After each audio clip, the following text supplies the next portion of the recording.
All right, we're going to be talking about reverb today. And so the wonderful thing about reverb is there's a lot of creative things we can do with it. What I'm looking at right away is this song called One Last Call.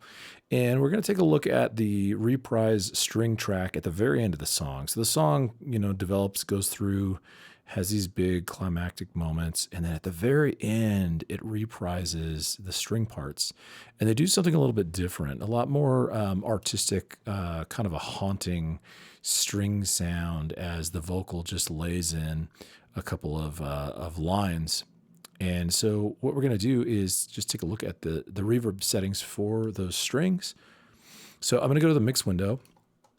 The way I have this set up is I have numerous violin and viola tracks that are all laid out here, and they're reporting to and being sent through a string master bus. So they're all outputting bus 1, 2, going into bus 1, 2, hitting this string master group.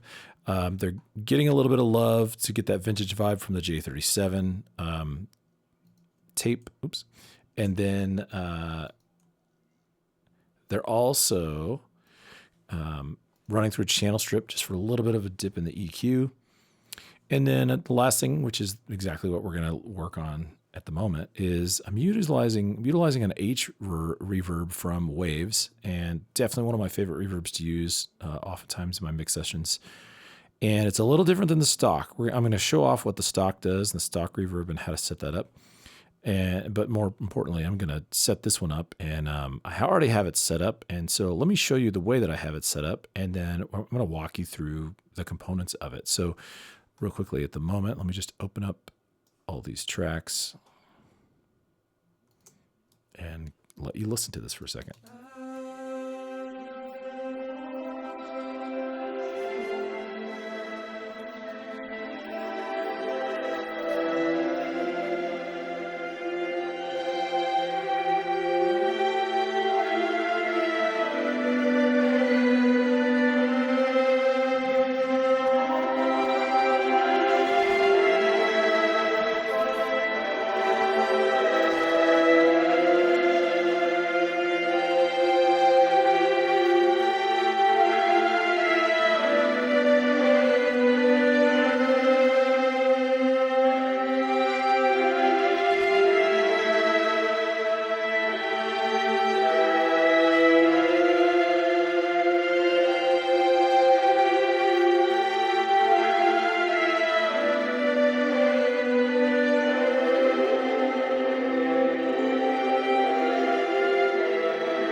Okay, so a couple things that are happening here. Let's start with this H verb. Actually, what I'm going to do is I'm kind of going to start over. I already have these set up, but I'm going to clear them. And it's going to remove the automation that's set up there because you were listening to some automation. I'm going to go and pick this one back up. So we can do this H reverb stereo. So a couple things that I wanted to show you about basic reverb, and this is a little bit off of just the standard stock reverb. So again, this H reverb, you can most of the time you can get it for $30 on Waves. I love the fact that you can just immediately grab and make adjustments to it visually because it's showing you what the reverb's doing in terms of length and time and reflection points. And then there's a lot of great presets on here. If you just click down, you could choose between different presets, and those presets change the algorithms and any of the additional settings. This also has a couple of different setting options that are really fantastic. We're going to get into those in just a second, but let's just start on focusing on the strings. Now, one of the things I always tend to emphasize is we kind of have to know what it is that we want to do in order to go do it. And so we have to have that visual, the idea that we really want to have a particular sound with this group. And one of those sounds, one of those things that we're really focusing on here is going to be truly the idea that we want our strings to have this kind of a haunting effect. So that's what we're going to do with the reverb. It's not a natural feel. It's not just the traditional natural feel. So what I'm going to do is I'm going to go, we're still highlighted here. I have my strings here. They're mostly EQ'd for what needs to be done. And so I'm really going to focus on the effect. Now, this H verb at the moment is being sent and it's directly placed on the submix or that group master bus. And that group, all of these strings are reporting to this channel. So they're hitting this place. So let's talk about a few of those settings. I'm going to push play and kind of walk you through it. So the first thing I'm going to do is I'm going to take a look at my mix value, and I don't want to be all wet, and nor do I want to be all dry. And let's actually, while we're at it, let's take a listen to what it's like completely dry, which means no effect.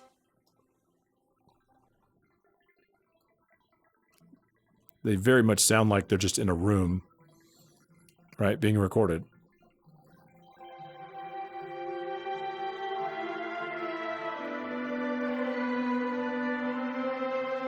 All right, so I'm going to find a nice little spot for that. It feels good.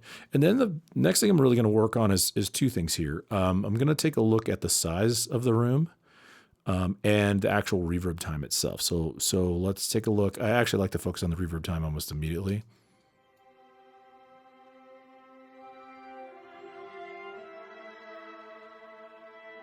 This is essentially how long it takes for that reverb tail to clear out, right? So we kind of have to just think about the fact that as each note is being played, that reverb's extending that sound.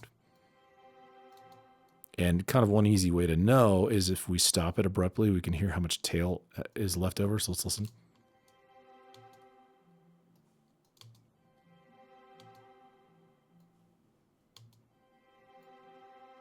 So I'm going to start about here.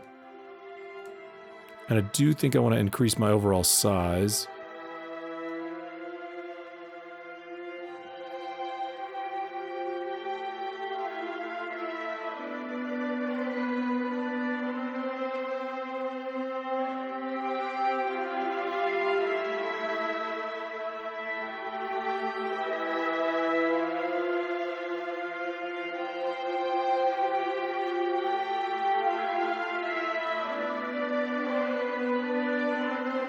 Great. Okay, so there's a couple things we can also take a look at. There's this idea of pre-delay. Pre-delay is how long it takes before the reverb starts from the initial sound source. And so, normally to do what we're doing, we don't necessarily need a gap, but this is what it would be like with it.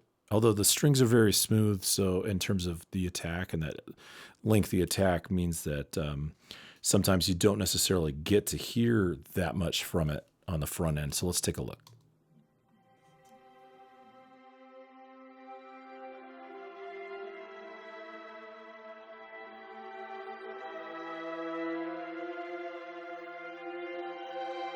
So you can hear a very distinct repeat because of the separation from the source. Like when that source starts to the time the actual reverb comes in, you hear a distinct delay. Listen to it one more time. I'll just abruptly stop it.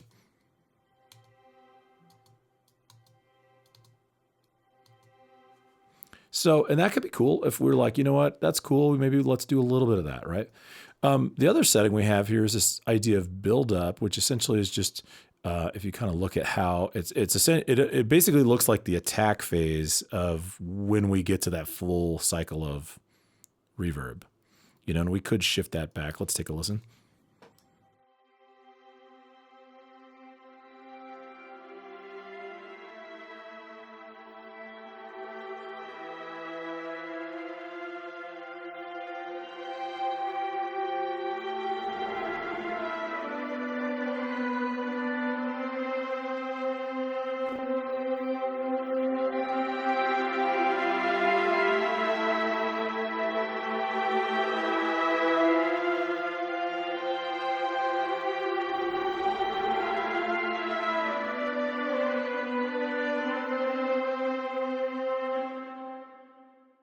And then we have this idea or concept of the early reflections. So, we have a few things that we have to look at in terms of reverb. The reverb basics are pretty simple.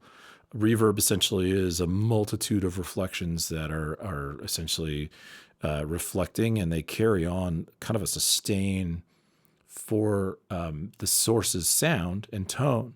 But we have a couple of things that are very specific about it. One of them we talked about was reverb time, like how long does it take to clear? The size of the room in this instance is a little bit more of the algorithm of the way the space should feel in terms of, how big is the space. We talked about the pre-delay and the buildup. But then we have this idea over here of the early reflections. And the early reflections are that like, if we were to model a room or like recreate the sounds in a space, most spaces, especially very large, open, big ones that would generate a lot of reverb, oftentimes have reflection points such as pillars or, wall boundaries or things that create earlier reflection points back towards where the mic is or where the listener is. And that's what this essentially is. And there's a couple of different early reflection models that are built in here, and you can kind of see their designs. You see this ER select. 5 is a little bit more randomized, so it's not as I would say consistent.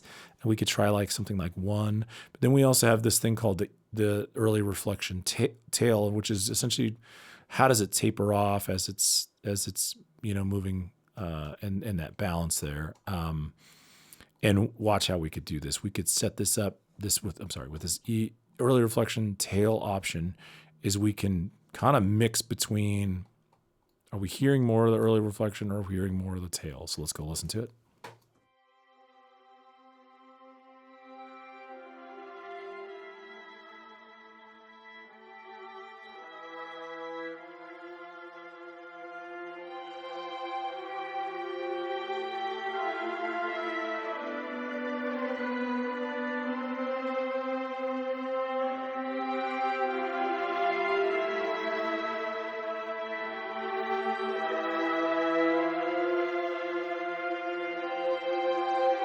Okay, so I kind of tend to prefer from the very beginning, just that factory default setup with just more time applied. But let's expand this and let's talk about a couple of other options that become very important.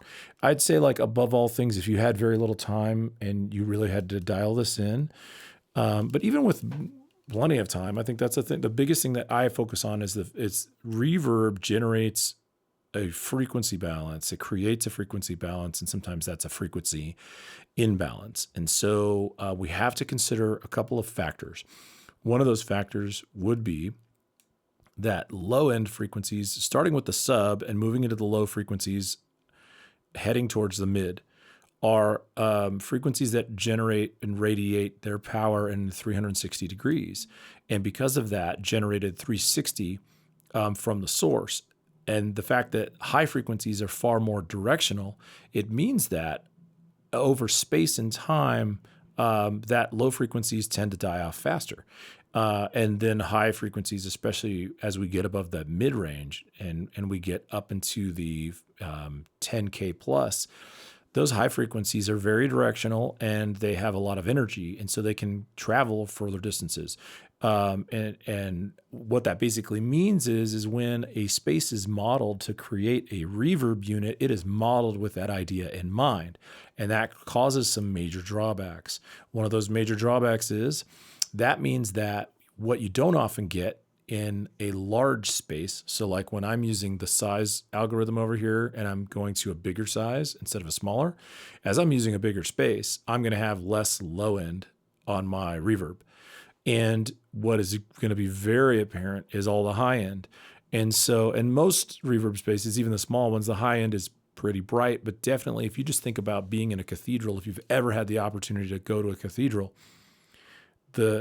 any sound that's made far away from you is almost always reflected and translated in when it reaches your ears, it is a mid and high mid sound. So like if I was in a cathedral and I accidentally drop a book, that sound is not low and thumpy. That sound is bright and splashy. And so we have to like consider as we raise the size of our space, we're going to have a lot of bright tones in the reflection. So 2 things we're going to do. One, and they already have it built in as kind of a preset here, is we're going to roll off the high end. And down here in the blue, we're going to roll off that high end and say, let's peel some of this back, right? So let's go ahead and just knock some of this out. The other thing they're going to do, and that's going to also happen, is we will see build up based upon what frequencies are abundant in here. So let's go listen to this. Let's kind of see what builds up, what's cool and what's not.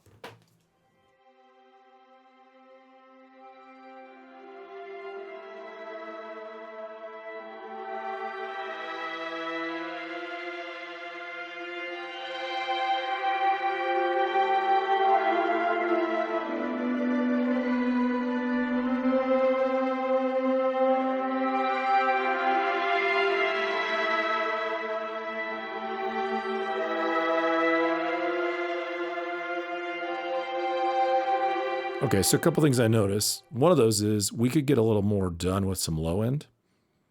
Good news is there's not a ton of low end on these. There's no cello, there's no bass, so we're not having an overabundance of low. We can also benefit from a little bit of high. Now the mid is a question mark, and I think watch as if I push it, it gets a little out of control, and if I pull it, it gets very clear.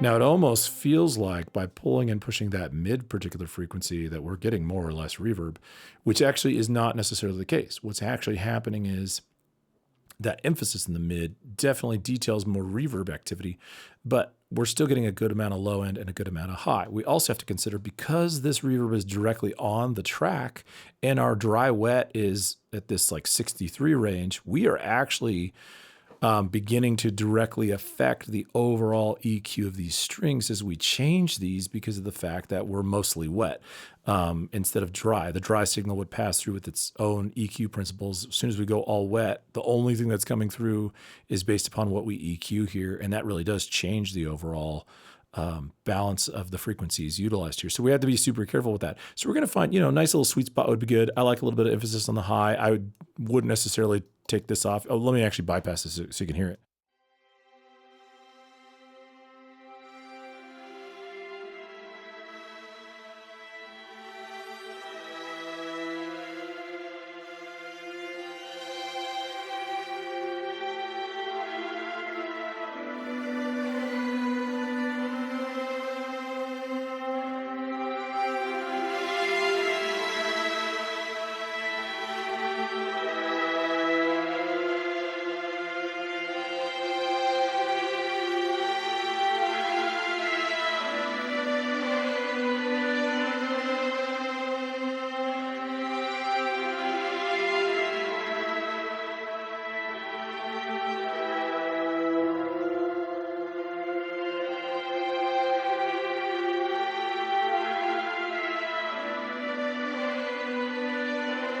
I don't know if you heard as I kind of moved that green one down in that high range, it really sucked the life out of that thing. So really a lot of shifting and changing that's taking place.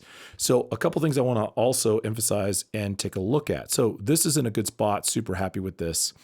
There's a vocal that really should be riding underneath this, and that's actually singing along with it. And so what I'm going to do is I'm going to open up that vocal, and I've already created a couple of paths for it. I have a reverb and 2 delays. The delays we can talk about in our next video, but I'm going to have them rolling in a moment. Let's start with this reverb though. So let me just clear this out and get these 2 soloed and put in with the strings so you can hear what they're doing. What I'm going to do is open up the stock version. So this is the Pro Tools version of their EQ. Actually, let me bypass this for a sec. So this is a deverb, and what the deverb is going to do is it's a super basic reverb. It gives us a lot of algorithm options, so we can change different spaces. I'm going to use a church, but let's play it, and you'll hear the vocal. This is going to be on that male vocal that's coming through, so you can understand what's happening when it's going through.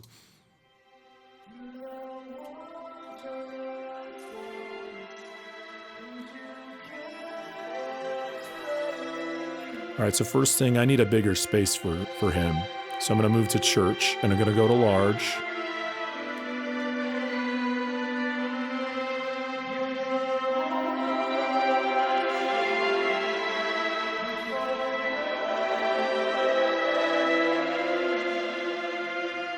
Now, the other thing is I already have automation written in here, and I'm going to explain that in a second, but let me just switch it to off so we can go without it for a second. In the decay, which this essentially, the decay here was that reverb time that we saw in the other plugin, that decay of how long it takes for that reverb to clear out. On here, this one has a wonderful function, and that's called an infinity. And so if we go, if we go over to the infinity, if we just move it all the way here, what'll happen is if I push play, listen to what happens with this vocal.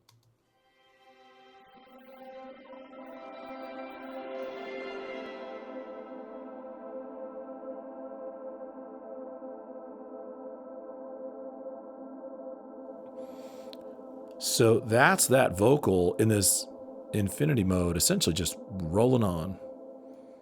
Now, the problem with that is that this would be very much like holding the sustain pedal on a piano and then adding notes. Each time he hits a new note, it's going to add into that pool of reverberant infinity, and it'll eventually stack into just pure chaos or dissonance, and it won't feel good after a while. So one of the things we're going to do is we're going to attempt to give him enough, but then make it available so that it clears out of the way by the time a new note comes to a certain degree. So in order to just check that, all I'm going to do is hit stop and start. So I can get away with maybe a little bit more if I wanted to.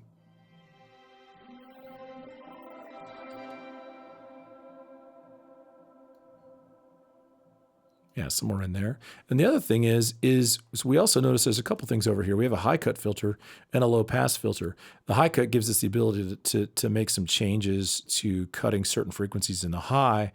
So if we're having issues with some particular, sibilance there, we can do it. And then the low pass filter allows our lows to pass. But if we turn this all the way off, essentially what this is only designed to do is just cut some high out of there so that all those T's and P's and things that are slappy are not going to just make a big splash on the high end of the reverb. Let's listen to this with it off, and then we'll add it in.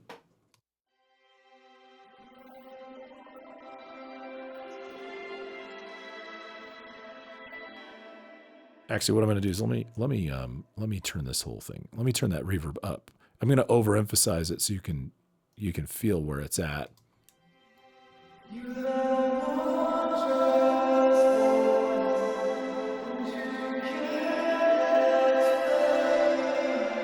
So you hear how the S's are just kind of splashy. They're very emphasized. I'm going to dial it back.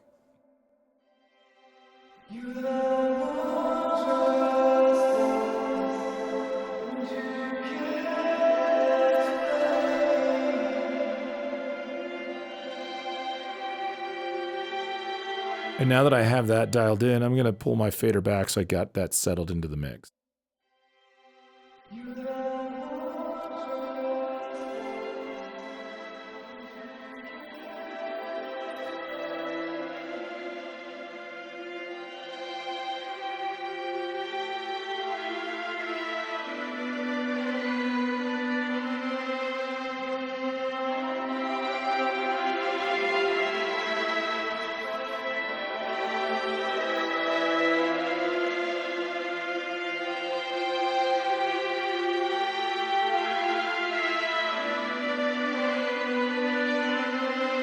Okay, so two things left to do here that really will make this feel good.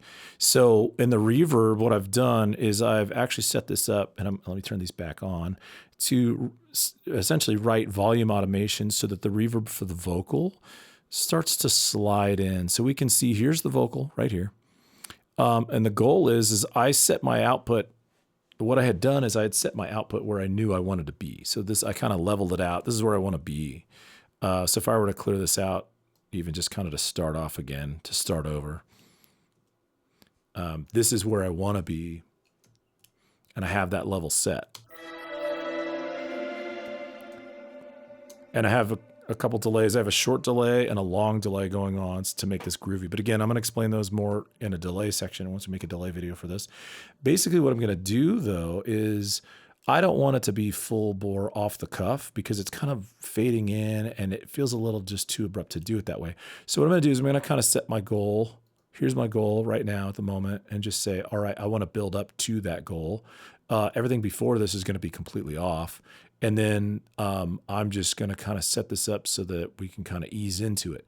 Now, I have a feeling if I push play from here, we're easing into it with no reverb or delay. It's going to feel way too dry. So I can't necessarily start from zero. Let's listen to it for a sec.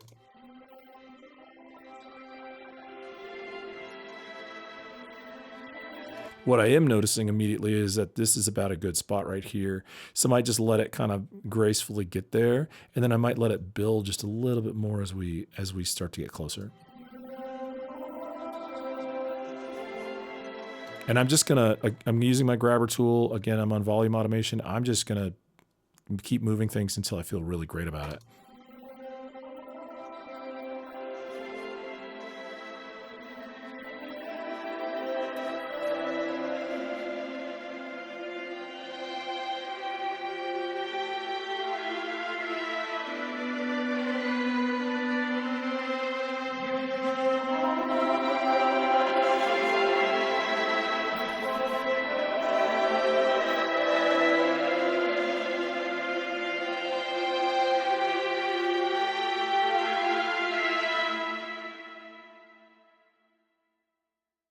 Okay, great. And now one last thing we're going to do. So the one last thing I want to do here is the strings kind of carry on. After the vocal's done, the strings carry on for a little bit. And I'll play that for you in a sec. At the very, very end, this is what they do.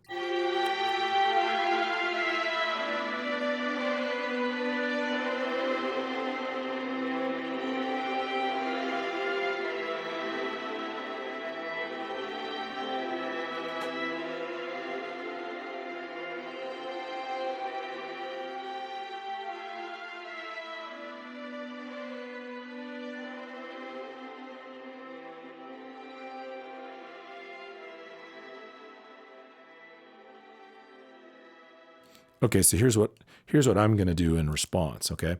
So I'm kind of hearing how they're coming down. What I'm going to do is I want to automate a couple things. I want to automate the reverb time, how long this tail extends at the very, very end. I also want to automate the size of the space at the very, very end. I might be able to, so let me take a look here, but I should also be able to adjust the gain on this low frequency, this last one, this low frequency gain right here, so that we actually emphasize more low at the very, very end. So let me take a look. I'm going to go up here to automation to find my automation list. Sometimes this is just a list off of the plugin, and so sometimes it's hard to kind of figure out which ones are which, but we need the dry wet. That's nice and easy. There's nothing, big about that. We need the overall reverb size. Great. This part might be harder to find. Let's see. EQ, low shelf gain. Great. Those are the three we want. So all I'm going to do is I'm going to hit OK. It's going to add those options to my automations list inside of the master track where they belong. So over here on the string master in the edit window, I'm just going to slide down, take a look. Oh yeah, we got all three. Let's start with dry wet mix first, because that's probably the easiest go-to in this transition. So I can see the trailing off of what's happening here at the end with the strings. All I'm going to do is go to my grabber tool, and I can see that they kind of end like over here. I'm just going to mark off the starting spot, and then I'm just going to kind of pick a point and let it ride. Okay, so what we should see when we bring that about is we should see it rising on this reverb track.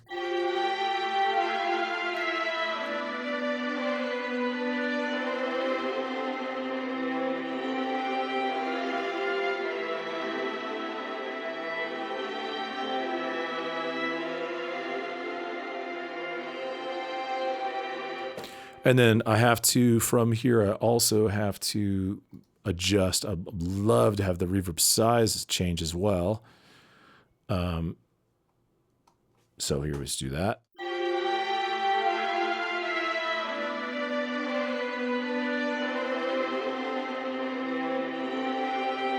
Oh, and I forgot, I was also going to bring out the time so that, so essentially the reverb time itself. So I did the wet dry. Let's add reverb time. Oops. Yeah, there we go. Reverb time. So we're moving a lot of things all at once here. Reverb time's also going to go out. And then the last one is I also want to see that low shelf emphasized towards the end so we can get warmer. So let's take a final listen.